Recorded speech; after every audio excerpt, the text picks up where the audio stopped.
pjnet.tv. It's 9 p.m. on the East Coast here in the United States. It's, let's see, bumper is running. Yes, we're recording. Check. We are streaming, and our streaming server is in sync with multiple destinations. Our guest is standing by. Our chat room is populated. We will begin a countdown to Studio 13 now.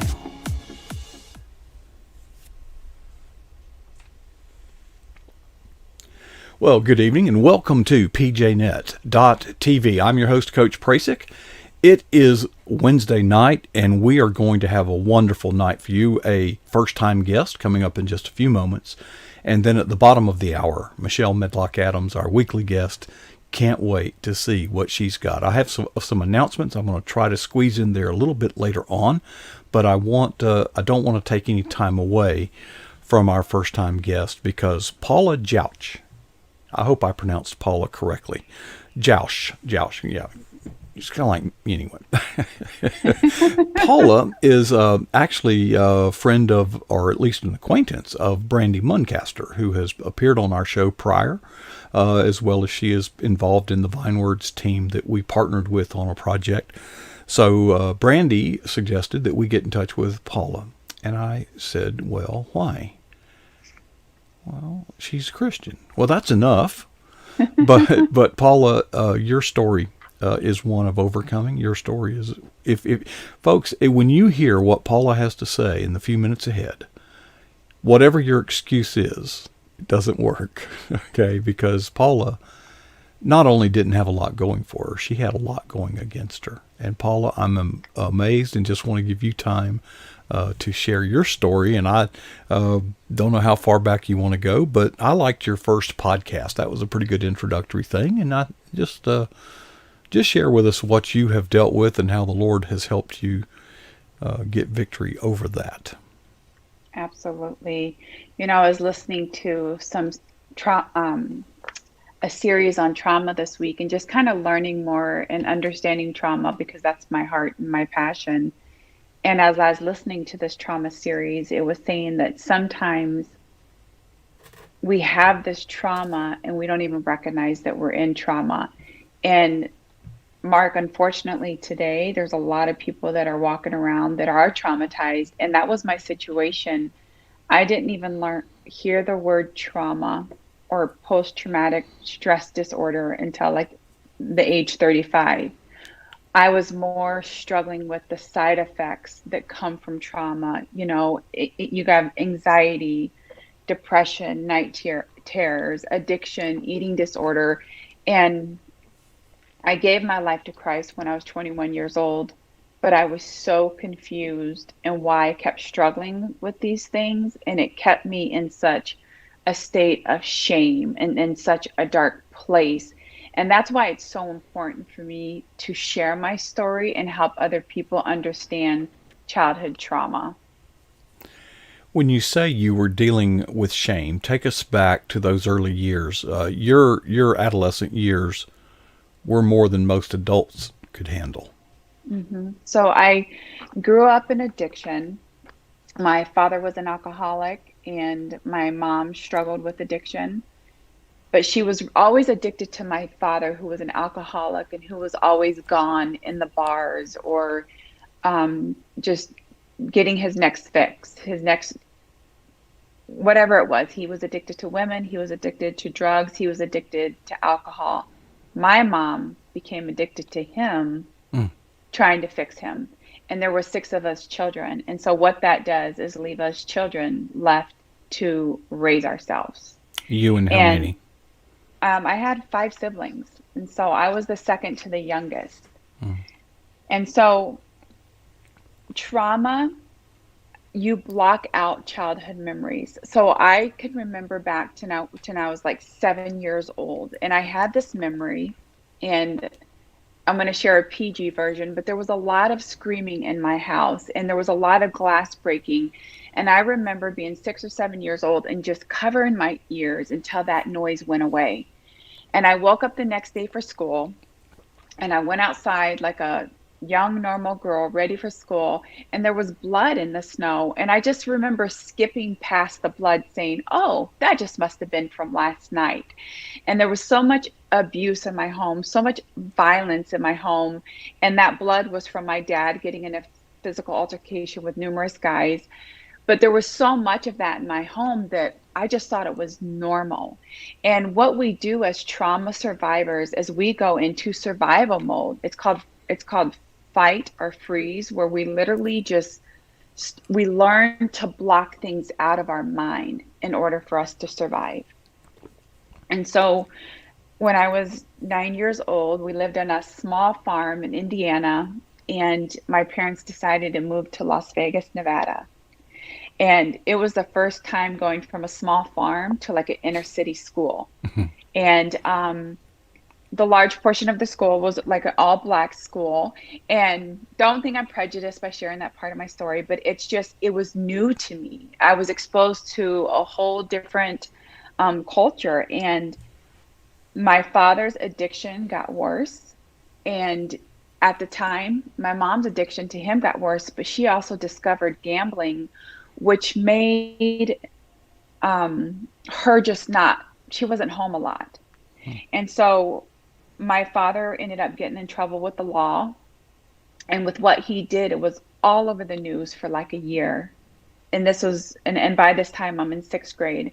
And then my father went to prison for a very long time, for 10 years. And then my mother, who was a single mom, was never home. So at 13 years old, I was left to raise my little brother, and that was trying to find food, trying to get to school back and forth by myself. And I remember my mom always being at this casino in Las Vegas, and it was called Showboat. And I knew that I had to feed me and my little brother. And so I would do things, Mark, like, okay, I know how to run the back streets to get to where my mom is in this casino. And I know some streets have lights. And so I would tell my mind, just like run as fast as you can to this casino, and you'll be able to get food for you and your brother. And I would walk in this casino, which was really big. And back then you could smoke in the casinos. And I would just walk up and down that casino until I found my mom. And finally I would find her and just tap on her, but she wouldn't even turn around, but she'd hand me like a little bucket of change. And I would run home with that bucket of change. And me and my brother would like walk to a Circle K and either get some chocolate milk or banana muffins or 49-cent tacos. But what happened, Mark, is my mother was more absent and my father was in prison. I lived in a high gang and school, high gang neighborhood. And there's this term that like gang becomes your family. Hmm. And so I started hanging around a lot of Hispanic gangs, and I got initiated into a gang, and that's physically getting initiated. That means they're bringing you into their family. And I got pregnant at 15 years old. And right after that, my life just started spiraling downhill. Pregnant again at 16, pregnant at 18, pregnant at 21. But when I was 18 years old and going through behavior school, placed in special ed, not that I was stupid, but my brain could not learn. I was in survival mode. And so um, I remember 18 years old when I graduated from this behavior program and I was working at a daycare. The lady that I was working with, she was around my age, but she always came in smiling. And I was in a physically abusive relationship, being beat by the father of my kids, who was a gang member. And she kind of annoyed me, but she also made me nervous. And she started saying stuff after working with her for a while, like, Jesus loves you and he wants to heal your heart. And I'm like, what? Like, I'm not used to that terminology. You're really weird. Like, get away from me. You're just way, way, way too happy for me. But when I was really hurt and broken, she had something inside of her that I was drawn to. Excuse me, I don't know why I'm. She had something inside of her that I was really drawn to. And we worked together for 2 years. And I just would call her when I was hurting, and she would speak into me. Well, when I left that job, I found myself.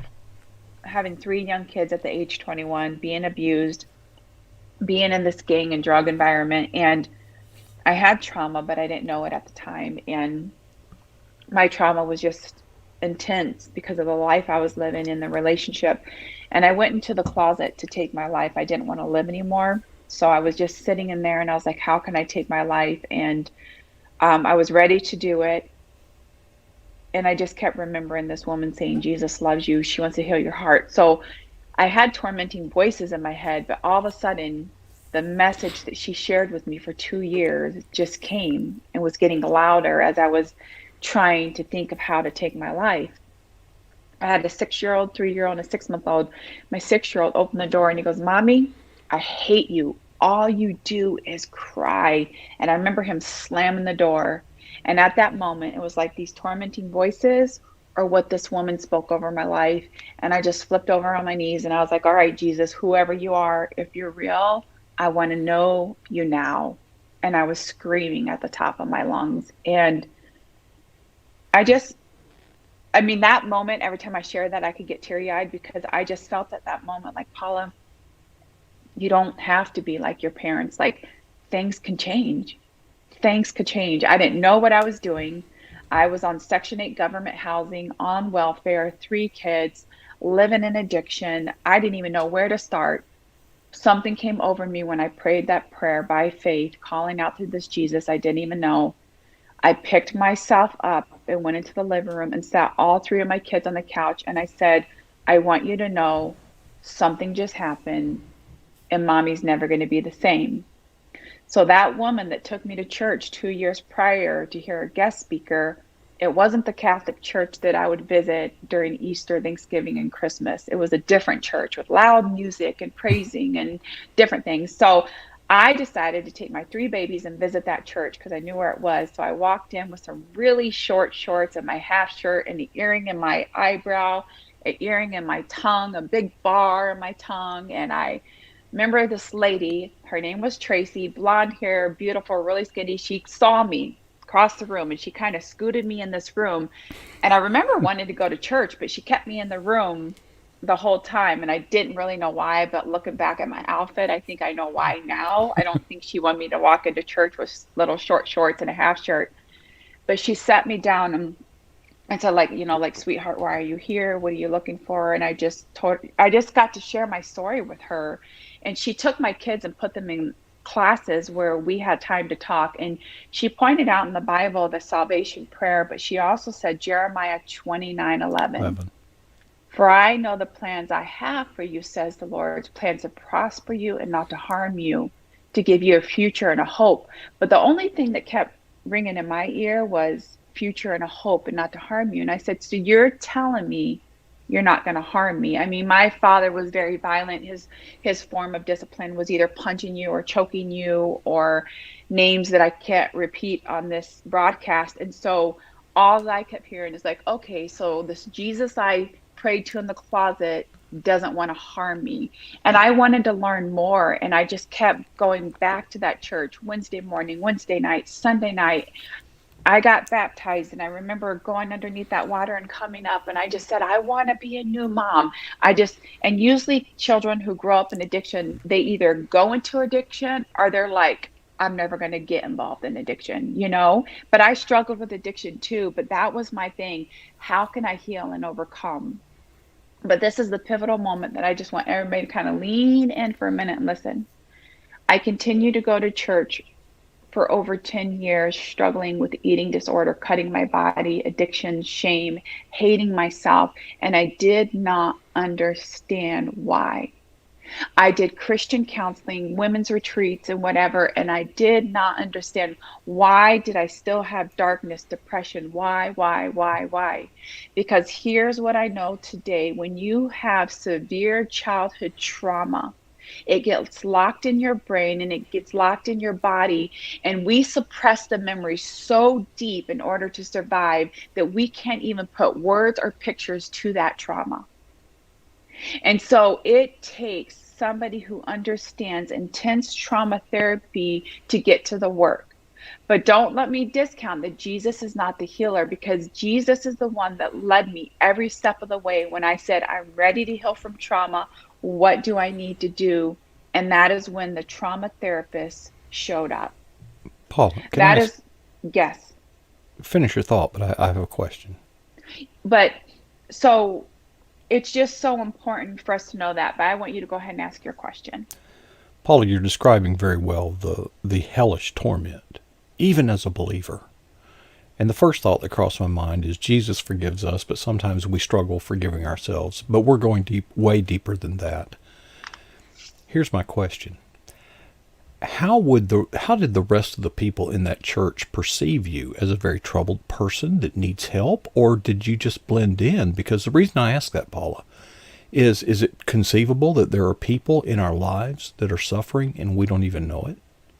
Oh, yes, absolutely. Because here's what I learned: doctors are suffering. Okay. And I don't mean this in a boastful way. I have counseled doctors and teachers, the people that have degrees that intimidated me because I was in special education. I have now had doctors come to me, counselors come to me, therapists come to me. And so it doesn't matter your background. What matters, though, is that you don't have to hide in secret and shame. And that's what we do in the Hmm. church, Mark. We put Yes. on this mask like everything's Yes. okay. But you know what I've learned? I had this when I was 21 and I couldn't read. I took this little thing that I could punch in the words and it would say the word out loud and it would say the dictionary to me.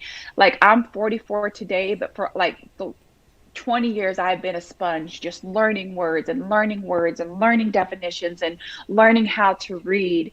And one thing that I learned in my Bible is, like, God looks at the heart. He knows our true heart.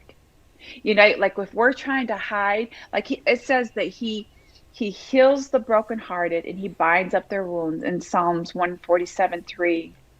And then it says, you shall know the truth and the truth shall set you free. And when I started to just sit with Jesus and study his word and start conversating with him, like, I don't even know what's wrong with me. I need you to show me. I need you to help me. He came and answered those prayers. All I had to do was pray them by faith. Paula, while you're on that, I find it hard to believe, and I want to make sure you move just a little bit to your right. Okay. Someone who just a moment ago said you struggled with reading and even learning words Hmm. is a published Hmm. author? Yeah. Yeah. Well, I have to say this because it's still comical to me, but it's a God wink. I'm an award-winning, best-selling author. One day I was at a Bible study and I come home, my social media is blowing up, my phone's blowing up. They're saying, congratulations. They're like, you're a Golden Scroll Award winner. And I'm like, well, what's that? I didn't know. I had to call my publisher and saying, what is everybody talking about? And they're like, my publisher's like, that's a really big deal. That's a really big deal. But you know what? I went down to my laundry room. I did a dramatic moment, fall against the wall, into the corner, crying because I was in special ed and I never got an award. And I believe God gave me that award because I put my pain into this book. And the title, Cross Addicted, in the addiction world, is people with multiple addictions. But in my book, I take you to become addicted to the cross, understanding what Jesus did, forgiveness of sins. So Jesus died for my sins and my forgiveness. Jesus died for my parents' sins and all my abusers, all the people who abused me. He died for their sins too. What he did on the cross represents love, how God gave his son for us. And so, God, I felt like God one day spoke to me in the shower and say, I want you to take the people that are cross addicted to become addicted to the cross of Christ and let them know how much I love them. Let them know the blood that I shed on that cross for them. And Wow. so that's what that book's about. Okay. We've run out of time, folks. I've put Okay. Paula's website address up there. I think you told me it was it you or somebody else I was speaking to is kind of working on it. But either way, when they get to your website, which is on the screen, what will they find?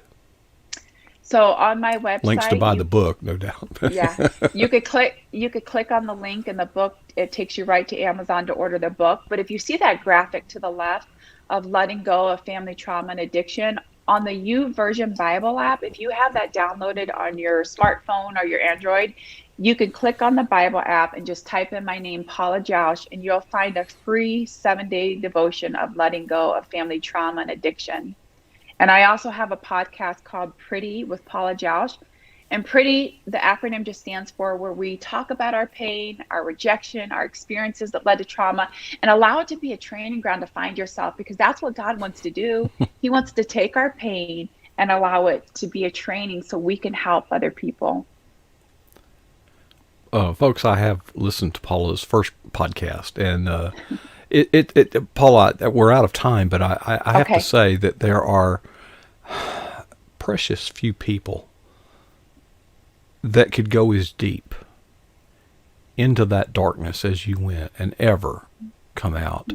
And not only have you come out, you didn't come out and just become a nurse or a dental hygienist or no, you came out with a passion to take the experience that you've gone through to help others. Yes. And God bless you. You're forming a 501c3, I understand, so that you can further your ministry. Yeah. God has a lot in front of you, girl. He really does. Folks, maybe you haven't gone through. Maybe you're not addicted. Maybe you're not the son or daughter of an abusive household and an addicted household.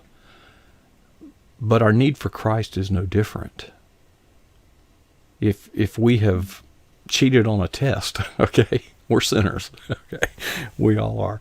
Paula, an amazing story. I'm so glad that Brandy pointed us in your direction so that you could share, and I hope that what you have shared has been a hope and an inspiration. Thanks for having all me, those Mark. that see it. We appreciate you visiting with us tonight, Paula. Thank you so much. Gosh, I wish we had more time, but I hope you go to Paula's website and check that out there. Oh, there's the view atop the Eagle's Nest broadcast facilities here at pjnet.tv. Glad you could join us. Those of you watching on social media, we're glad you stopped by or stopped scrolling long enough to see this. I hope you'll come join the family at the pjnet.tv chat room, the same programming. You can watch there as well as make some new friends. In just a few moments, Michelle Medlock-Adams, as she always does, will be here at the bottom of the hour.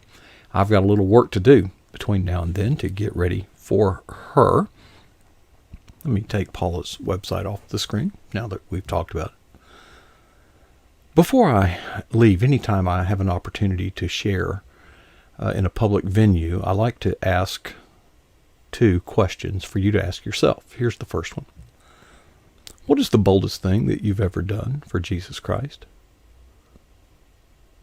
And the second question is, when was that? Folks, whatever happens, let's not be satisfied with either answer.